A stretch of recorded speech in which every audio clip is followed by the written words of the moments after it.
지난주에 이어서 계속해서 도구 기도를 우리가 중점적으로 보려고 합니다.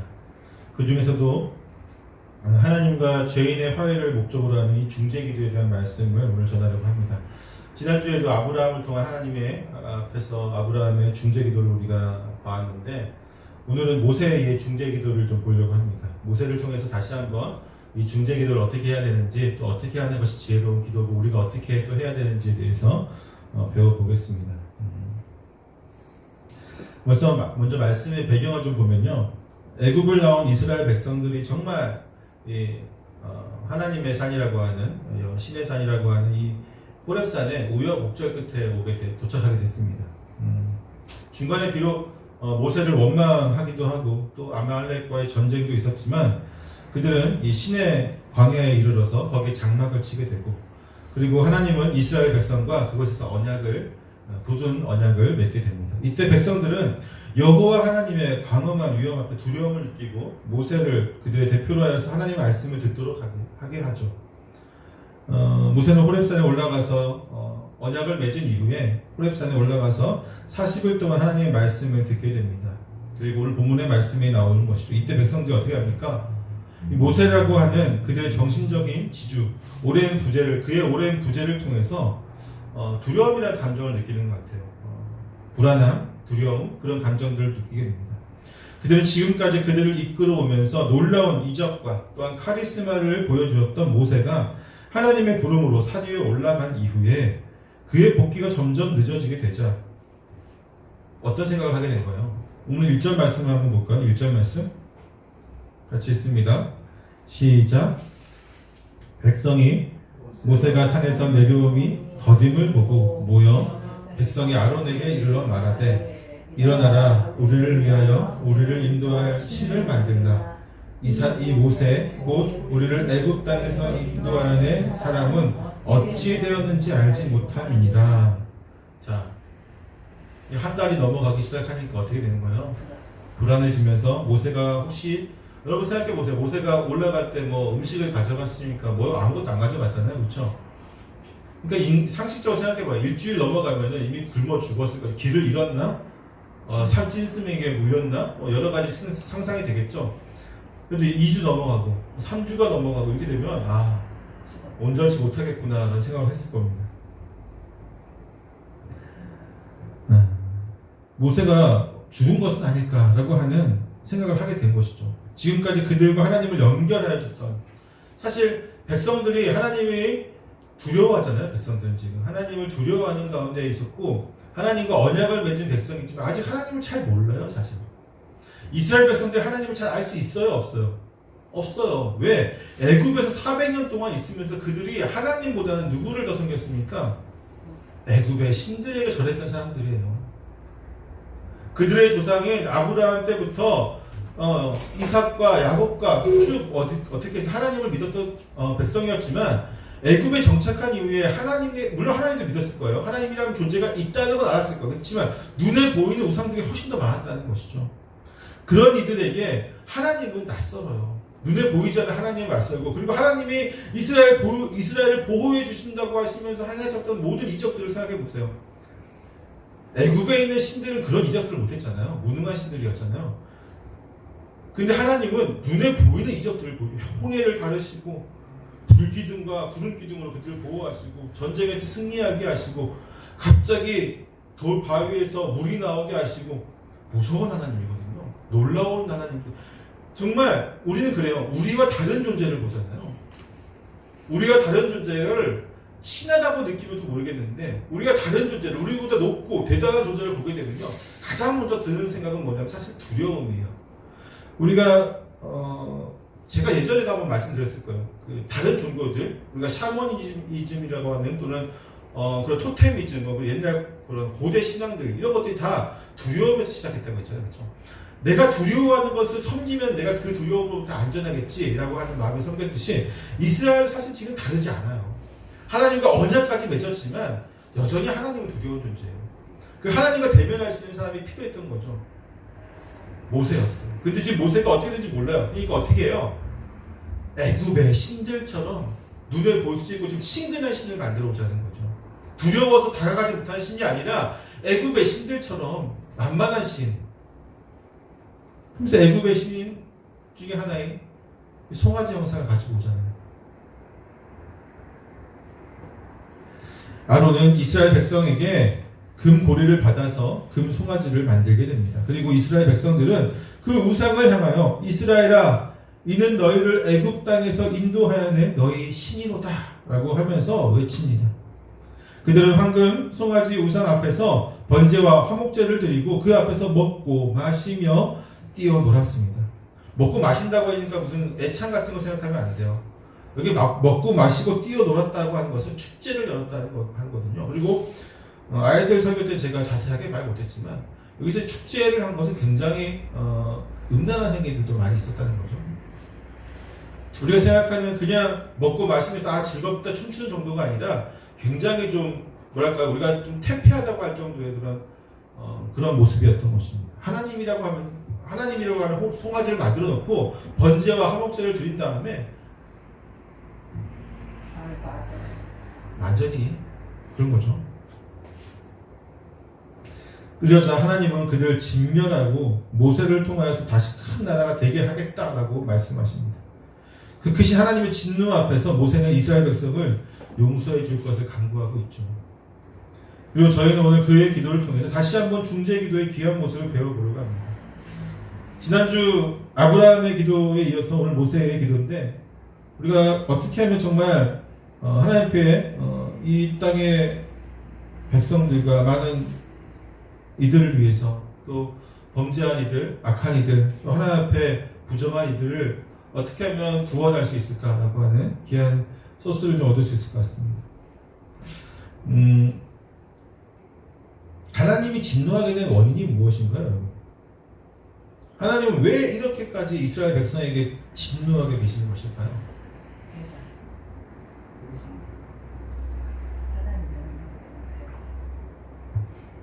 그들이 단순히 10계명의 말씀 중에 하나인 이 2계명, 우상을 만들어서 섬겼기 때문일까요? 그렇게 보는 사람도 있어요. 하지만 만약 그렇게 생각한다면요, 그것은 하나님을 매우 오해하고 있는 것입니다. 왜냐하면 우상을 섬기는 것은 지금도 우리가 하고 있는 일이에요.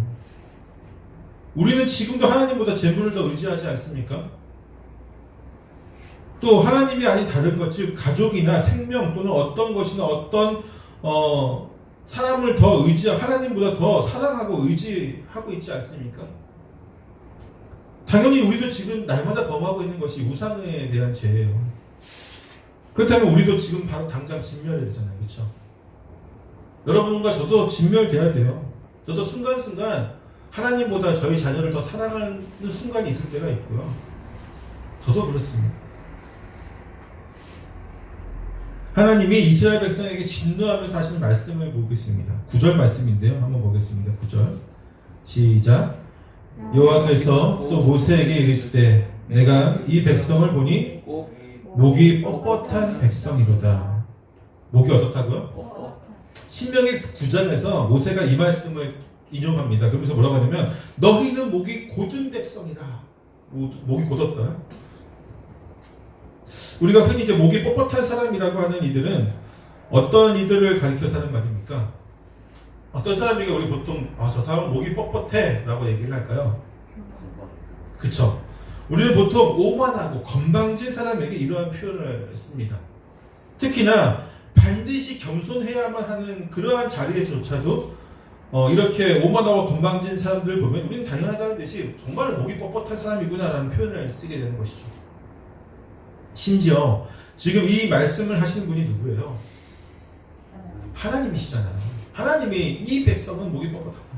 이스라엘 백성이 종되었던 애굽에서부터 당당하게 나올 수 있도록 인도하신 분이 바로 하나님이십니다. 이스라엘 백성들이 비굴하게 나왔어요? 아니에요. 당당하게 나왔습니다. 온갖 재물과 그동안 가지고 있었던 모든 것들 다 갖고 나왔어요. 당당하게 나왔습니다. 애굽왕 바로 심지어 그 말씀을 하신 분은 하나님이 애굽왕 바로를 벌을 주시면서까지, 그렇죠? 심판하시면서까지 바로의 군대와 홍해를 앞뒤에서 맞이한 상황에서도 그들을 안전하게 지켜주신 분이 바로 이 하나님이십니다. 광야의 강한 햇빛과 추위에서도 보호하시고 목마르지 않게 물을 주시고 먹게 하셨고 적의 손에서 구원하여 주신 분이 바로 하나님이세요. 여러분, 만약 출애굽 여정 가운데 단 한순간도 하나님이 그들을 지켜주지 않았다면, 보호해주지 않았다면, 같이 계시지 않았다면 그들이 온전할 수 있었을까요? 그들은 이 신의 산 앞에 올 수 없었을 것입니다. 이 신의 광야 앞에 장막을 치지 못했을 것입니다. 애굽 왕의 손에서 벗어날 수도 없었을 것이고 홍해를 건널 수도 없었을 것입니다. 혹은 목이 말라서, 혹은 굶주려서, 혹은 강한 추위와 더위 때문에 그들은 대부분 아마 생명을 유지할 수 없었을 것입니다.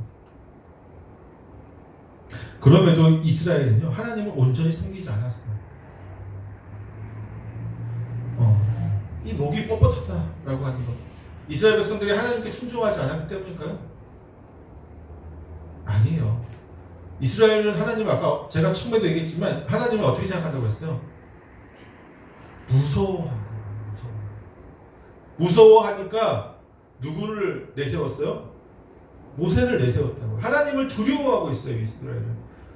그래서 섬겨요. 왜? 섬기자면 내가 어떻게 될까봐, 죽을까봐 두려움 가운데 복종하는 마음은 있어요. 그런데 그게 정말 하나님을 사랑하기 때문에, 섬기기 때문에 그분을 따랐던 것이 아닌 거죠. 두려움이라는 감정 때문에 억지로 따랐던. 제가 수요 예배 때마다 제가 말씀드린 것 중에 하나가 뭐예요? 부모와 자식 간의 10계명이 설명하다가 이 관계가 부모의 힘에 의한 관계였으면 부모가 힘이 없게 되면 자식은 어떻게 된다고 했어요? 그 말에 순종하지 않게 된다고 했잖아요. 이스라엘 백성은 그걸 눈치 보고 있는 거예요. 하나님이 얼마나 무서운 분인가 눈치 보고 있는 거죠. 그들은 마음을 다하고 뜻을 다하고 정성을 다하여서 하나님을 사랑하고 섬기지 않고 있는 거예요. 두려움이 어쩔 수 없이 행하는 척하는 거죠. 이 뉘앙스의 차이를 아세요, 여러분? 똑같은 일을 해요. 밭을 갈아요. 누가 시켜서 하는 일과 스스로 누구를 위해 하는 일은 분명히 차이가 있는 거예요.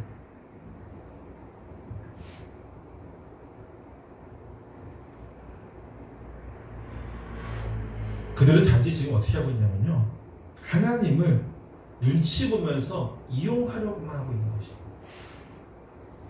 자신들을 줄 수 있도록, 자신들을 지켜주도록 이용하고, 자신들을 먹고 마시도록 이용하고, 또 자신들에게 적과 꿀이 흐르는 땅으로 인도하도록 하나님을 섬기는 척하면서 지금 순전히 이용하려고만 하는 거예요. 그래서 하나님이 저들은 목이 뻣뻣하다라고 얘기를 하고 있는 거예요. 때문에 모세는 신명기 9장 6절에서 이스라엘 백성을 향해서 이렇게 얘기합니다. 그러므로 내가 알 것은 내 하나님 여호와께서 내게 이 아름다운 땅을 기업으로 주신 것이 내 공로로 말미암음이 아니니라. 너는 목이 곧은 백성이라. 너희의 공로 때, 너희가 하나님을 잘 섬겨서 오래, 너희가 날 잘 섬겼으니까 내가 이 땅을 줄게가 아니라고 분명히 못을 갖고 있어요. 모세는. 왜? 너희는 목이 곧은 백성이야. 너희는 그동안 계속 하나님을 이용해 먹으려고만 했지. 섬기는 척만 했잖아. 몸은 섬기고 있지만 너희 마음은 하나님 섬긴 적 없잖아. 너희 욕심을 위해서 내가 이렇게 섬기면 하나님 이게 주시겠지 하는 그 이기적인 마음에서 하나님을 섬겼던 것이 아니냐라고 하는 거죠. 여러분, 우리도 그렇습니다. 아니, 정말 많은 그리스도인이 이래요. 하나님을 섬기는데 하나님을 이용하기 위해 섬기는 자들이 되게 많아요. 내가 하나님께서 11조를 읽게 되면 교회 봉사를 이렇게 하면 하나님이 나에게 복을 주시겠지. 안 주면 하나님께 따지는 거죠. 그건 섬기는 게 아니에요.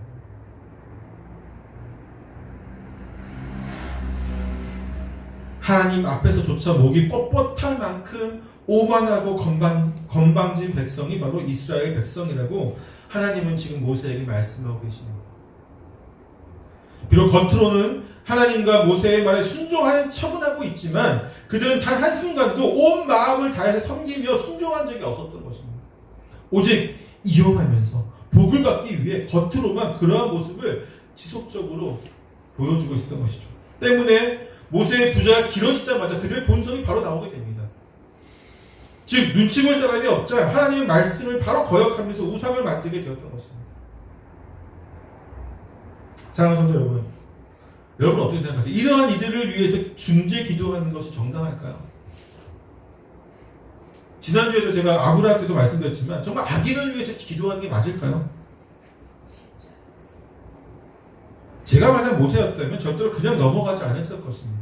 모세가 얼마나 고생하면서 여기까지 왔습니까? 그렇죠? 심지어 목이 마르다고 모세를 얼마나 원망했어요. 오히려 배신감에 저는 치를 떨면서 그들을 벌하여 달라고 하나님께 고하였을지도 모르겠습니다. 네, 하나님, 제가 후손들을 잘 교육해서 하나님을 온전히 섬기도록 하겠습니다. 그러니 저의 후손들로 큰 민족을 만들고 나라를 만드십시오라고 이야기했었을 것 같아요. 저 같으면. 하지만 모세는 바로 이 죄인들을 위해서 오늘 기도합니다. 이 목이 곧은 백성들을 용서하여 달라고 하나님께 간구를 하고 있어요. 그리고 하나님은 모세의 간구를 들으시고 이스라엘을 진멸하지 않게 됩니다. 모세가 어떻게 기도하였을까요? 모세는 세 가지 이유를 들어서 하나님께 구합니다. 세 가지 이유를 들어서. 지난주 아브라함은 한 가지 명분이었죠. 한 가지 이유였습니다. 뭐였습니까? 의인이라고 하는 명분이었죠. 근데 모세는 세 가지를 이야기를 합니다. 11절 말씀을 같이 읽어볼까요? 시작. 모세가 그의 하나님 여호와께 구하여 이르되 여호와여 어찌하여 그 큰 권능과 강한 손으로 애굽 땅에서 인도하여 내신 주의 백성에게 진노하시나이까. 첫 번째로 모세는요, 하나님께서 이스라엘 백성에게 행하신 역사를 말하면서 그들을 용서하여 주실 것을 간구하고 있습니다. 모세는 하나님이 행하신 일, 즉 그의 크신 권능과 강한 손으로 애굽 땅에서부터 인도하여 신 그 일을 말하면서 그러한 하나님의 역사가 아무런 가치가 없던 일이 되지 않도록 하여 달라고 간구를 하고 있습니다. 하나님이 하신 일이잖아요. 아브라함의 중재에서도 그렇듯이 하나님의 진노는 정당하다고요? 부당하다고요? 정당하다고요. 하나님의 진노를 가지고 하나님 부당하다고 얘기할 수 있는 사람은 없어요. 그 어떤 인간도 하나님의 진노가 조금 너무한 거 아시죠? 너무 오버하시는 거 아니에요? 라고 얘기할 수 있는 인간은 없다고요. 그건 정당하다고요. 인간의 악함과 그 행악에 대한 하나님의 진노와 그분의 심판은요, 너무나도 정당한 것이고 그 어떠한 변명도 필요 없는 일입니다. 거기에 대해서 우리가 항변할 이유가 없어요. 때문에 아브라함과 마찬가지로 모세 역시도 그 일, 즉 이스라엘 백성들의 행악에 대한 그 어떠한 변명이나 변호를 하지 않습니다. 그의 중재기도 역시 하나님을 의지하고 있습니다. 아브라함이 공의로우신 하나님을 의지하여서 의인을 명분으로 기도하였다면 모세는 지금 불변하신 하나님의 작정을 의지하면서 하나님의 행하신 일이 의미 없는 일이 되지 않도록 기도하고 있어요. 하나님이 이스라엘 백성을 애굽에서부터 인도하여 내신 것은 그들로 하여금 하나님이 아브라함과 맺으신 그 언약을 이행하게 하도록 하고 또 그들로 큰 민족과 나라가 되게 하여서 하나님의 영광을 나타내도록 하고 또 모든 민족이 복을 하기 위함인데 그러한 하나님의 계획이 한낱 인간들의 죄악으로 인해서 변경되어서는 안 된다고 하는 그런 명분을 들어서 하나님의 진노를 지금 멈춰 주실 것을 간구하고 있는 것이죠. 하나님 저들이 멸망해도 돼요. 그러니까 모세의 기도는 뭐냐면요, 아브라함도 마찬가지지만 저들이 멸망당해도 되는데 그렇지만 저들이 멸망당함으로 인해서 하나님의 계획이 늦춰질 수는 없잖아요. 겨우 인간들 때문에, 저 그냥 악한 인간들 때문에 거룩하신 하나님의 그 위대하신 하나님의 계획이 늘어질 수는 없잖아요. 저들과 어떻게 하나님을 비교할 수 있겠습니까? 이해가 되세요, 여러분? 두 번째로요, 모세는 하나님이 이스라엘에게 행하신 일이 무산되는 것은 하나님의 영광을 가리우는 일이 될 것이다 라고 이야기를 합니다. 12절을 한번 보겠습니다. 시작. 어찌하여 애굽 사람들이 이르기를 여호와가 자기의 백성을 산에서 죽이고 지면에서 진멸하려는 악한 의도로 인도해 내었다고 말하게 하시려 하나이까. 주의 맹렬한 노를 그치시고 뜻을 돌이키사 주의 백성에게 이 화를 내리지 마옵소서. 우리가 배운 바 있는 소요리 문답에서는 인생의 제외되는 목적이 하나님을 영화롭게 하는 것이다 라고 말하고 있습니다. 즉 인간은 살아있는 동안에 그가 하는 모든 삶을 통해서 하나님의 영광을 나타내야만 한다. 그것이 우리의 목적이다 라고 하는 것이죠. 때문에 인간의 악함과 범죄함은 그들을 창조하신 하나님의 영광을 가리우는 일이 되죠. 그러한 일은 반드시 하나님의 심판을 받게 되어 있습니다. 그 누구도 여기에는 예외가 있을 수 없죠. 또한 하나님 자신 또한 자신의 영광을 가리우는 일을 하지 않으십니다. 모든 것을 통해서 그분은 자신이 하시는 모든 일은 하나님의 영광이 나타내게 하시죠. 하나님이 하시는 일들은 그 어느 하나도 하나님의 영광을 가리는 일이 없습니다. 심지어는 하나님의 영광을 나타내면서 인간에게는 복이 되게 하시는 일을 하나님이 하시는 거죠. 그런 하나님이 하신 일이 바로 애굽에서 이스라엘을 구원한 일입니다. 만약 하나님이 이스라엘을 구원하고 그들의 죄로 인하여 멸하신다고 하더라도 그것이 하나님의 영광을 가리는 일이 되지는 않을 것입니다. 모든 의로움이 하나님에게 있기 때문이죠. 그러나 죄로 물든 인간이 문제죠. 영광이 나타나긴 하겠지만 죄로 물든 인간은 하나님을 향한 비난의 좋은 소스가 될 수 있다는 것입니다. 특히나 10가지 재앙으로 자신들이 믿는 신이 이스라엘의 신보다 훨씬 더 무능하다는 진실만을 깨닫게 된 애굽의 사람들이라면 더욱 그렇겠죠. 10가지 재앙을 통해서 애굽의 10명의 신들이 무능하다는 것을 보여줬잖아요. 그들에게는 아마 하나님의 이스라엘 백성이 잘 되고 있어도 되게 안 이쁘게 보일 것입니다. 그렇죠? 심지어 이스라엘 백성이 잘 돼도 안 이쁘게 볼 텐데 이스라엘이 그들의 하나님에 의해서 진멸되었다라고 하면 얼마나 고소해야 할까요? 우리가 사는 현재의 세상도 마찬가지입니다. 그들은 주님의 몸된 교회가 조금이라도 흠집이 나기를 원합니다. 그들은 교회의 부패와 타락을 보면 하나님이 없다라고 이야기하기도 합니다. 때문에 우리는 항상 주의 몸된 교회들이 또 성도들이 주님의 영광을 가지지 않도록 기도해야만 하는 것이죠.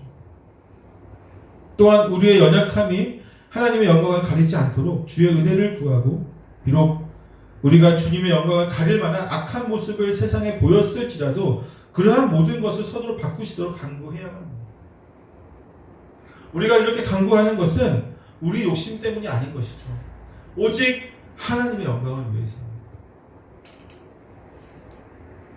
심지어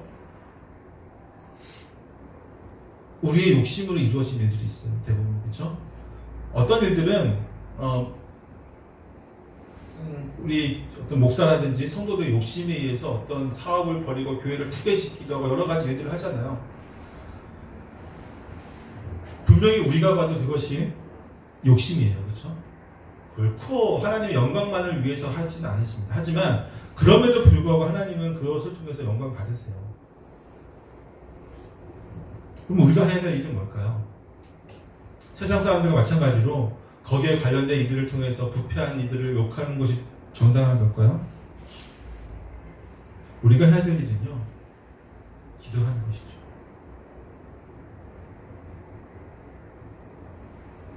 하나님의 영광을 위해서 기도할 수 있는 저와 여러분 되시기를 축원합니다. 그것이 어떠한 일이 되었던 우리는 그렇게 기도해야 됩니다. 세 번째로 모세가 하나님께 기도드린 것은요, 아브라함의 기도와 마찬가지로 하나님의 본성에 기대어서 중재를 드린 것이었습니다. 앞서 드렸던 두 가지가 그런데 비록 아브라함은 공의로우신 하나님의 본성을 기도하고 모세는 불변하신 하나님의 본성과 빛이신 하나님의 본성에 기대어서 기도하였다는 차이는 있지만 본질적으로 하나님의 본성에 기대어서 기도하였다는 것은 동일하다는 것이죠. 하지만 모세는 그것에 그치지 않고 한 발 더 나아갑니다. 모세는 하나님께 마지막으로 그분의 언약의 말씀에 기대어서 중재 기도를 드리고 있습니다. 물론 하나님은 시건치 않으시는 분이시기 때문에 그분의 언약의 말씀에 기대어 기도한다는 것은 하나님의 본성에 기대는 기도 중에 하나라고 볼 수도 있습니다. 하지만 언약 말씀에 대해서 기도한 하나님과 인간이 상호간에 쌍방 계약에 의한 것으로 하나님의 이름으로 이루어진 절대적인 하나님의 의무를 동반한다는 것에서 하나님의 본성과 더불어서 하나님의 말씀에 기대어서 기도한다는 행위라고 할 수 있는 것이죠. 즉 하나님의 말씀에 기대어서 우리는 기도해야 된다고 하는 것입니다. 여러분, 하나님의 언약은 단순히 서로 약속을 하고 그 약속을 지키겠다라고 하는 그 정도의 의미가 아닙니다. 왜냐하면 하나님의 언약은 세상에서 가장 높으신 분, 즉 하나님이 자신의 이름으로 자신의 모든 지혜와 능력으로 그 약속을 이행하시겠다, 반드시 지키시겠다라고 하는 하나님의 의지이자 작정이기 때문이에요. 그리고 이런 일방적인 의무가 되는 약속을 행하십니다. 인간에게 요구되어지는 건 딱 하나예요. 순종하는 것. 하나님은 그들을 보호하시고 복을 내리시고 날마다 먹고 마시게 하시고 그들로 하여금 하나님 영광이 되도록 하셔야만 하는, 어떻게 보면 되게 불평등 조약이죠.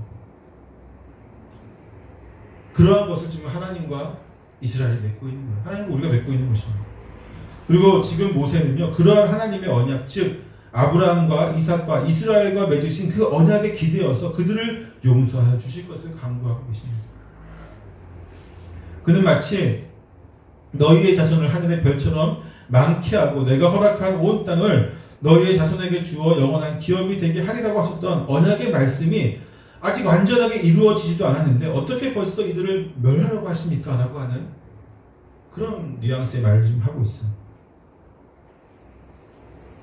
우리가 기도하는 대부분의 기도는요, 항상 하나님의 말씀을 의지해야만 합니다. 하나님은 자신의 말씀을 반드시 이루시는 분이시기 때문이죠. 때문에 반대로 얘기하면 어떻게 될까요? 하나님의 말씀에 벗어나는 것 또는 반대되는 것을 기도하는 것은 매우 어리석은 것이겠죠. 특히나 중재 기도는 더합니다. 그렇죠? 하나님과 죄악당 이들을 중재하는 가운데서 예수 그리스도의 보혈의 은혜를 입어서 그분의 중보의 기도에 힘입어서 우리가 중재하는 가운데 하나님의 뜻에 어긋나는 것, 하나님의 말씀에 어긋나는 것을 기도한다는 것은 사실 진정한 기도가 될 수 없는 것이죠. 모세는요, 정말 지혜롭게 기도를 하고 있어요.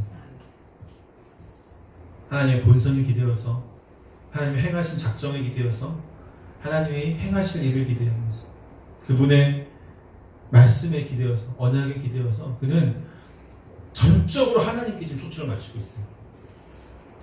다시 한번 얘기하지만 기도는요, 우리를 위해서 하는 기도지만 기도의 핵심은 뭐냐면 하나님을 향해 있어요. 하나님의 영광을 위해서 인간들을 용서해 주시는 거고, 하나님의 영광을 위해서 저들을 구원하여 주시는 것이고, 하나님의 영광을 위해서 그들에게 복을 주시는 것이 돼야지, 하나님 우리가 잘했으니까 복을 주세요 하면 절대로 안 되는 거예요. 하나님 우리를 어여삐 여기시고 불쌍히 여겨주시면서 안 되는 거예요. 정말 지혜로운 기도는 뭐냐면 전적으로 하나님을 의지하는 기도입니다. 하나님의 뜻에 따르는 기도고, 하나님이 어떻게 하면 더 높여드릴 수 있는 기도가 될까?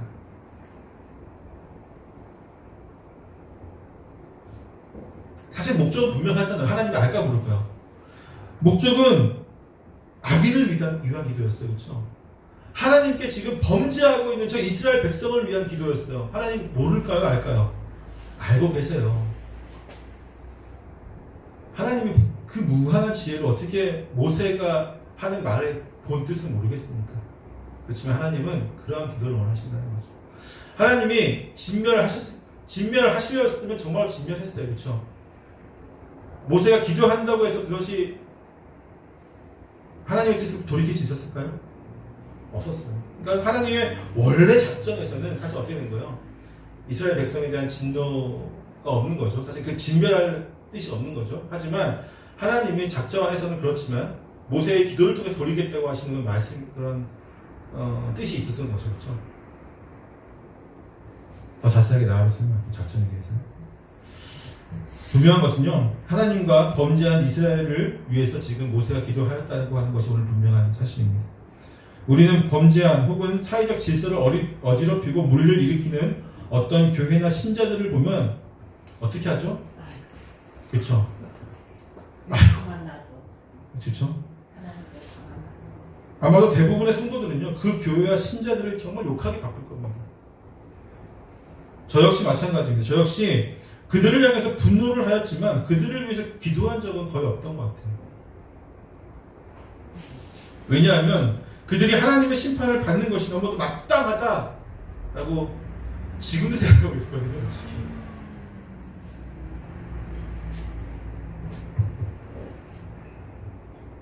왜 아직도 심판을 받고 있지 않지? 하나님을 장사하고 있는 일인데 왜 아직도 심판을 받고 있지 않지? 그런 분노의 마음이 있어요, 지금도. 근데 여러분, 우리는 아브라함과 모세 같은 마음을 좀 품어야 됩니다. 정말 기도를 많이 해야 되겠죠. 중재 기도를 하기 전에 우리가 그런 마음을 품게 해달라고 먼저 기도를 해야 될 것 같아요. 우리는 이 좁은 마음 아니죠.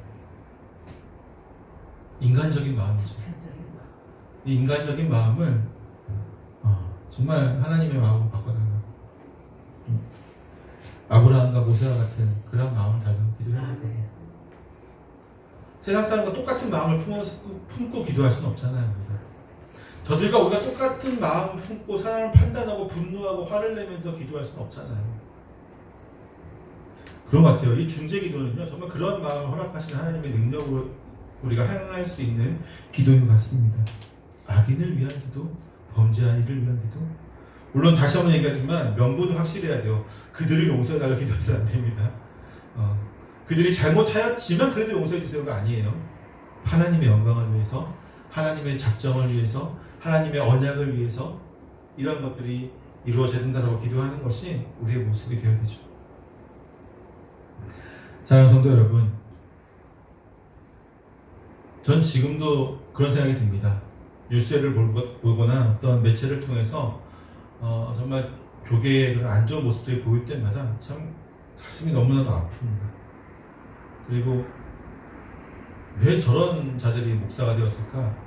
왜 저런 자들이 교회를 다닐까라고 하는 분노의 생각이 들 때가 많이 있습니다. 그렇지만 그러면서도 기도하지 않았던 제 자신을 이 말씀을 준비하면서 다시 한번 돌이켜봅니다.